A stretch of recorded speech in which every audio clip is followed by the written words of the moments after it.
Hi. Apologies for the delay in the update this week. I've had a few days holiday and I promised my wife I wouldn't do any work, or very little, which as usual didn't go according to plan. Anyway, this week I thought it would be useful to dive a little deeper into our marketing strategy, the methodology and systems behind this, and how we're able to use marketing efficiently to scale our business. As I've discussed before, it's all about the mix between new and returning customers.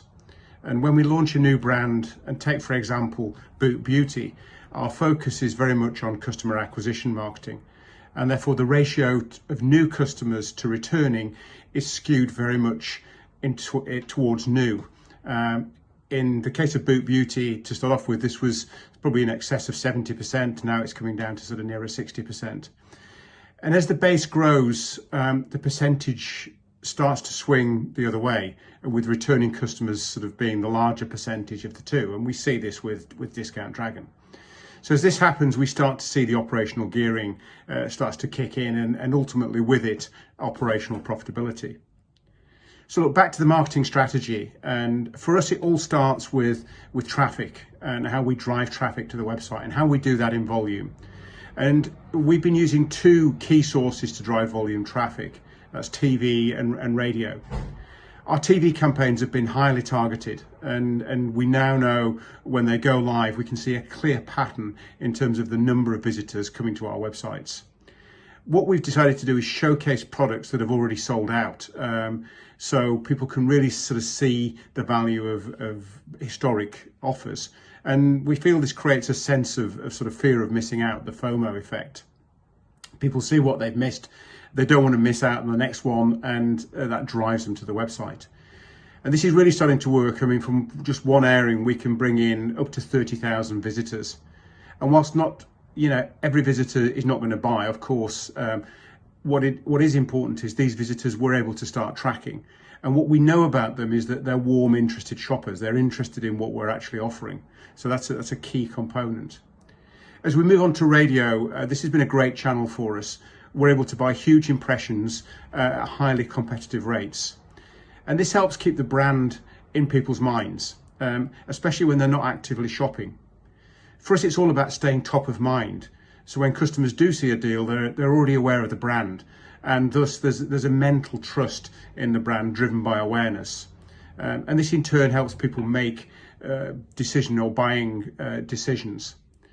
Once people land on our sites, we don't leave anything to chance. We track every single step: page views, product views, add to carts, checkouts, all of it. This data gets pushed into all of our platforms, Meta, Google, and a plethora of other sort of custom tracking tools. And we built systems, some of them proprietary, to enhance the quality of this data and how we feed it back into our machine. Because for us, better data means better results and ultimately cheaper acquisition costs. So Meta, or Facebook, Instagram, as you'd probably more common to know it, is performing strongly. We're regularly seeing returns on ad spend of tenfold or more. And with Google, which is a sort of the next level in our sort of waterfall, we've built a strategy around performance max, demand gen, and search engine campaigns, all sort of highly targeted Google offerings. And often we can see these delivering a return on ad spend of up to 25 times. So a great channel. And this has been a key driver of the growth for the group. Now, beyond the usual channels, we've also partnered with platforms like Zadar and Google's embedded ad network. And working closely with these partners, we're able to take things to another level. We're now able to serve targeted ads based on browsing and dwell behavior. All of these outside of our websites. In other words, we can serve ads on sites that are most visited by our customers, thus keeping us front of mind and building trust.